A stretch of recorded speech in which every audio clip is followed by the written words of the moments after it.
Hi అండి, welcome to phases kitchen. ఈరోజు వీడియోలో మనం బరువు తగ్గడానికి మార్నింగ్ నుంచి ఈవినింగ్ వరకు ఏ విధంగా తింటే బరువు తగ్గుతామో ఈ వీడియోలో కొన్ని రెసిపీస్ మీకు చేసి చూపించబోతున్నాను.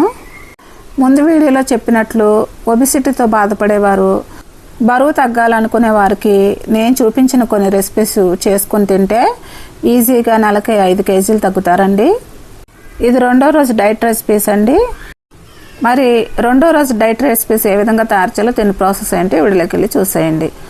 ముందుగా మార్నింగ్ మనం లేచిన తర్వాత lemon and honey water hot వాటర్లో వేసుకొని మిక్స్ చేసుకొని కలిపి తాగాలి. ఇప్పుడు 9 గంటలకు కానీ 10 గంటలకు కానీ ఈ జ్యూస్ ప్రిపేర్ చేసుకోవాలండి. ఈ జ్యూసే బ్రేక్ఫాస్ట్ టైంలో తీసుకోవాలండి. మనం ఇంకా బ్రేక్ఫాస్ట్లో ఇడ్లీలు కానీ దోశలు కానీ తినకూడదు. ఈ జ్యూస్ తీసుకున్న తర్వాత మరలా ఏమైనా ఆకలేస్తే 11 గంటలకు ఒక ఫ్రూట్ ఏమైనా తీసుకోవచ్చండి. ఇప్పుడు ఒక జ్యూసర్ జార్ తీసుకొని 1 కప్పు దానిమ్మ గింజలు, 1 క్యారెట్ ముక్కలుగా కట్ చేసుకొని వేసుకోవాలి. అలాగే బీట్రూట్ని కూడా 1 తీసుకొని ముక్కలుగా కట్ చేసుకొని ఈ జ్యూసర్ జార్లో వేసుకోవాలి. రక్తహీనతతో బాధపడేవారు ఈ జ్యూస్ని రోజుకో గ్లాస్ చేసుకొని తీసుకుంటే బ్లడ్ కౌంట్ పెరుగుతుందండి. ఇప్పుడు వీటిలో 1 కప్పు వరకు వాటర్ వేసుకొని ఇప్పుడు వీటిని అన్నిటినీ కూడా స్మూత్గా జ్యూస్ చేసుకోవాలి. ఇప్పుడు ఈ విధంగా జ్యూస్ చేసుకున్న తర్వాత ఇప్పుడు ఈ జ్యూస్ని ఇప్పుడు ఒక స్ట్రైనర్ తీసుకొని ఈ స్ట్రైనర్లో ఈ జ్యూస్ని వడగట్టుకోవాలి. డైటింగ్ చేసేవాళ్ళు ఈ జ్యూస్ తీసుకోవడం వల్ల వెయిట్ లాస్కి బాగా ఉపయోగపడుతుందండి. ఇప్పుడు ఈ జ్యూస్ని ఈ స్ట్రైనర్లో వేసుకున్న తర్వాత మిగిలిన వేస్ట్ని ఒక స్పూన్తో ఈ విధంగా ప్రెస్ చేసుకుంటే జ్యూస్ అంతా కిందకు దిగుతుందండి. ఇప్పుడు ఈ జ్యూస్లో 1 టీ స్పూన్ వరకు హనీ వేసుకోవాలి. ఈ హనీ కూడా ఈ జ్యూస్లో మొత్తం మిక్స్ అయ్యేటట్టు ఒకసారి బాగా కలుపుకోవాలి.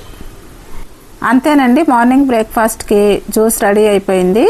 ఈ జ్యూస్ మార్నింగ్ బ్రేక్ఫాస్ట్లో తీసుకొని మధ్యాహ్నం లంచ్ ప్రిపేర్ చేసుకోవాలి.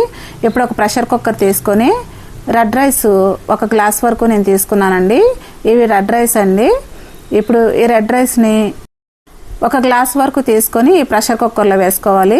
ఇప్పుడు ఈ రెడ్ రైస్ని 2-3 సార్లు శుభ్రంగా వాష్ చేసుకోవాలి. ఇప్పుడు ఈ రెడ్ రైస్లో మనం ఏ గ్లాస్తో అయితే రెడ్ రైస్ తీసుకున్నామో అదే గ్లాస్తో 2 గ్లాసుల వరకు వాటర్ వేసుకోవాలండి. ఇప్పుడు ఈ రెడ్ రైస్ మీద మూత పెట్టుకొని 1 గంట సేపు పక్కన పెట్టుకొని ఈ రెడ్ రైస్ని నాననివ్వాలి. ఇప్పుడు ఒక ప్రెషర్ కుక్కర్ తీసుకొని 1/2 కప్పు వరకు కందిపప్పు వేసుకోవాలి. ఈ కందిపప్పుని 2-3 సార్లు శుభ్రంగా వాష్ చేసుకోవాలి.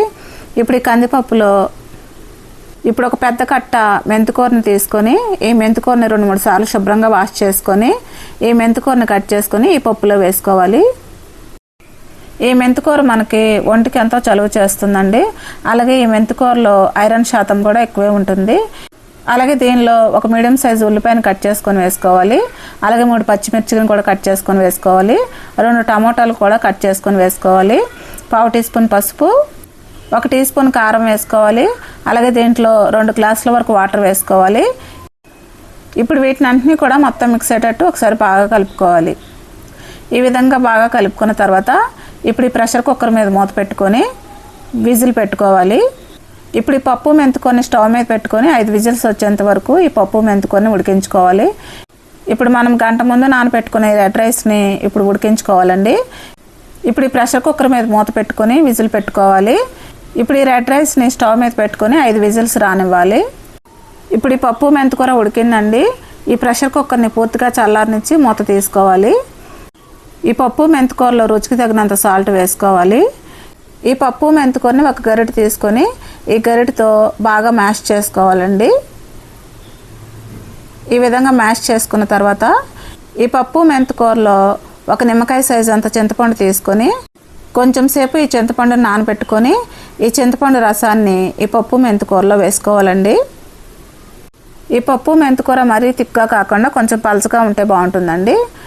ఈ చింతపండు రసాన్ని 2 సార్లు తీసుకొని వేసుకోవాలి. ఇప్పుడు ఈ చింతపండు రసం ఈ పప్పు మెంతికూరలో మొత్తం మిక్స్ అయ్యేటట్టు ఒకసారి బాగా కలుపుకోవాలి. ఇప్పుడు ఈ పప్పు మెంతికూరని 2 నిమిషాలు మీడియం ఫ్లేమ్లో కుక్ చేసుకోవాలి.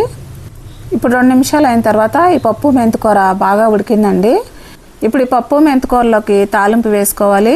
ఇప్పుడు ఈ పప్పు మెంతికూరని పక్కన పెట్టేసుకొని ఇప్పుడు స్టవ్ మీద ఒక ప్యాన్ పెట్టుకొని ఈ ప్యాన్లో 1 టీ స్పూన్ ఆయిల్ వేసుకోవాలి.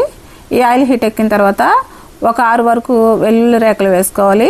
ఈ వెల్లుల్లి రేకల్ని కొంచెం సేపు వేయించుకోవాలి. ఈ వెల్లుల్లి రేకులు కొంచెం సేపు వేగిన తర్వాత దీంట్లో 1/2 టీ స్పూన్ మెంతులు, 1/2 టీ స్పూన్ జీలకర్ర, 1/2 టీ స్పూన్ ఆవాలు, 2 ఎండుమిర్చిని తుంచి వేసుకోవాలి. అలాగే కొంచెం కరివేపాకు వేసుకోవాలి. దీంట్లో కొంచెం ఇంగువ కూడా వేసుకోవాలి. ఇప్పుడు వీటిని అన్నిటినీ కూడా కొంచెం సేపు వేయించుకోవాలి. ఇప్పుడు ఇవన్నీ కూడా బాగా వేగిన తర్వాత ఇప్పుడు ఈ తాలింపుని ఈ పప్పు మెంతికూరలోని ఈ తాలింపుని వేసుకోవాలి. ఇప్పుడు ఈ తాలింపుని ఈ పప్పు మెంతికూరలో మొత్తం మిక్స్ అయ్యేటట్టు ఒకసారి బాగా కలుపుకోవాలి. అంతేనండి, పప్పు మెంతికూర రెడీ అయిపోయింది. ఈ పప్పు మెంతికూరని పక్కన పెట్టుకొని ఇప్పుడు అదే ప్యాన్ పెట్టుకొని 2 టీ స్పూన్లు ఆయిల్ వేసుకోవాలి. ఈ ఆయిల్ హీట్ ఎక్కిన తర్వాత ఒక ఉల్లిపాయని చిన్న చిన్న ముక్కలుగా కట్ చేసుకొని వేసుకోవాలి. దీంట్లోనే 2 పచ్చిమిర్చిని చీలికలుగా కట్ చేసుకొని వేసుకోవాలి. ఇప్పుడు ఈ ఉల్లిపాయ ముక్కల్ని పచ్చిమిర్చిని కొంచెం సేపు వేయించుకోవాలి. ఇప్పుడు దీంట్లోనే 2 మీడియం సైజు టమాటాలని చిన్న చిన్న ముక్కలుగా కట్ చేసుకొని వేసుకోవాలి. ఇప్పుడు ఈ టమాటా ముక్కలు కూడా కొంచెం సేపు వేయించుకోవాలి. ఇప్పుడు ఈ టమాటా ముక్కల మీద మూత పెట్టుకొని 2 నిమిషాల సేపు మగ్గించుకోవాలి. 2 నిమిషాలు అయిన తర్వాత మూత తీసి మరలా ఈ టమాటా ముక్కల్ని ఒకసారి బాగా కలుపుకోవాలి. ఈ టమాటా ముక్కలు బాగా మగ్గినాయండి. ఇప్పుడు దీనిలోనే గోరుచిక్కుడుకాయలు 1/2 కేజీ తీసుకొని చిన్న చిన్న ముక్కలుగా కట్ చేసుకొని దీంట్లో వేసుకోవాలి. ఇప్పుడు ఈ గోరుచిక్కుడుకాయలని కొంచెం సేపు వేయించుకోవాలి. ఇప్పుడు ఈ గోరుచిక్కుడుకాయల మీద మూత పెట్టుకొని 2 నిమిషాలు లో ఫ్లేమ్లో మగ్గించుకోవాలి. 2 నిమిషాలు అయిన తర్వాత ఈ గోరుచిక్కుడుకాయలని ఒకసారి బాగా కలుపుకోవాలి. ఈ గోరుచిక్కుడుకాయలు ఈ విధంగా బాగా కలుపుకున్న తర్వాత ఇప్పుడు దీంట్లోనే 1/2 టీ స్పూన్ పసుపు, 1 టీ స్పూన్ కారం, రుచికి తగినంత సాల్ట్ వేసుకోవాలి. ఇప్పుడు వీటిని అన్నిటినీ కూడా మొత్తం మిక్స్ అయ్యేటట్టు ఒకసారి బాగా కలుపుకోవాలి. ఇప్పుడు వీటిని అన్నిటినీ కూడా ఈ విధంగా బాగా కలుపుకున్న తర్వాత ఇప్పుడు దీనిలోనే 1/2 కప్పు వరకు వాటర్ వేసుకోవాలి. ఇప్పుడు ఈ వాటర్ని కూడా వీటిలో మొత్తం మిక్స్ అయ్యేటట్టు ఒకసారి బాగా కలుపుకోవాలి. ఇప్పుడు ఈ గోరుచిక్కుడుకాయ కర్రీ మీద మూత పెట్టుకొని ఒక 5 నిమిషాలు మీడియం ఫ్లేమ్లో కుక్ చేసుకోవాలి. ఇప్పుడు 5 నిమిషాలు అయిన తర్వాత మూత తీసి ఈ గోరుచిక్కుడుకాయ కర్రీని ఒకసారి బాగా కలుపుకోవాలి. అంతేనండి, గోరుచిక్కుడుకాయ కర్రీ రెడీ అయిపోయింది. ఇప్పుడు స్టవ్ ఆఫ్ చేసేసుకొని ఈ గోరుచిక్కుడుకాయ కర్రీని పక్కన పెట్టేసుకుందాం. ఇప్పుడు మధ్యాహ్నం లంచ్లోకి రైస్ కర్రీస్ సర్వ్ చేసుకోవడమేనండి. మనం కుక్ చేసుకున్న రెడ్ రైస్ కూడా రెడీ అయిపోయిందండి. మీ దగ్గర రెడ్ రైస్ లేకపోతే బ్రౌన్ రైస్ కూడా తీసుకొని కుక్ చేసుకోవచ్చు. మనం తీసుకునే రైస్ 1 కప్పు క్వాంటిటీలో మాత్రమే తీసుకోవాలండి. ఇప్పుడు మనం తీసుకునే కర్రీస్ రైస్ ఎంత క్వాంటిటీలో తీసుకున్నామో కర్రీస్ కూడా అంతే క్వాంటిటీలో తీసుకోవాలండి. ఇప్పుడు మనం తీసుకునే ఫుడ్లో కార్బోహైడ్రేట్స్ కంటే ప్రోటీను, ఫైబరు ఎక్కువగా ఉండేటట్టు చూసుకోవాలండి. అప్పుడే మనం ఈజీగా బరువు తగ్గుతామండి. ఈ భోజనం ప్లేట్లో మనం కుక్ చేసుకున్న రెడ్ రైస్, కర్రీస్, కొన్ని కీరా ముక్కలు పెట్టుకోవాలండి. అంతేనండి, మన భోజనం రెడీ అయిపోయింది. మనం మధ్యాహ్నం భోజనం చేసిన తర్వాత మళ్ళీ సాయంత్రం 4 గంటలకి మీరు టీ కానీ కాఫీ కానీ తీసుకోవచ్చండి. మనం సాయంత్రం డిన్నర్కి రాగి దోశలు వేసుకోవాలండి. ఇప్పుడు ఒక బౌల్లో 1/2 కప్పు వరకు రాగి పిండి వేసుకోవాలి. ఇప్పుడు దీంట్లో 1/2 కప్పు వరకు వాటర్ వేసుకొని ఈ రాగి పిండిని గడ్డలేం లేకుండా ఒక స్మూత్ బ్యాటర్ లాగా కలుపుకోవాలండి.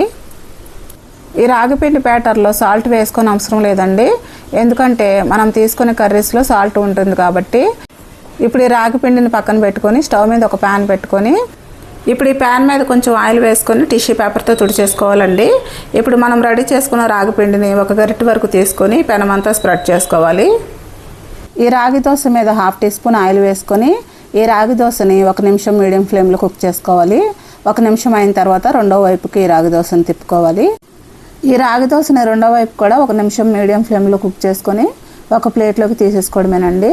ఇదే విధంగా ఇంకొక రాగి దోశను కూడా వేసుకోవాలి. మనం వేసుకున్న 2 రాగి దోశలు మనం మధ్యాహ్నం చేసుకున్న పప్పు, మెంతికూర, గోరుచిక్కుడుకాయ కర్రీ ఉంటాయి కదండి, వాటితో సర్వ్ చేసుకోవడమే. అంతేనండి, మన డిన్నర్ రెడీ అయిపోయింది. మనం తీసుకునే డిన్నరు 7 కల్లా తినేసేయాలండి. మనం తీసుకునే ఫుడ్తో పాటు 3 లీటర్స్ వాటర్ తీసుకోవాలి. అలాగే 1 అవర్ వాకింగ్ కూడా చేయాలి. అలాగే ఈ వెయిట్ లాస్ వీడియో మీకు నచ్చితే కనుక కమెంట్ రూపంలో తెలియచేయండి. అలాగే మరిన్ని వెయిట్ లాస్ వీడియోస్ కోసం మన ఛానల్ సబ్స్క్రైబ్ చేసుకొని బెల్ ఐకాన్ ప్రెస్ చేయండి. నేను పెట్టే ప్రతి వీడియో మీకు నోటిఫికేషన్ ద్వారా చేరుతుంది. Thanks for watching.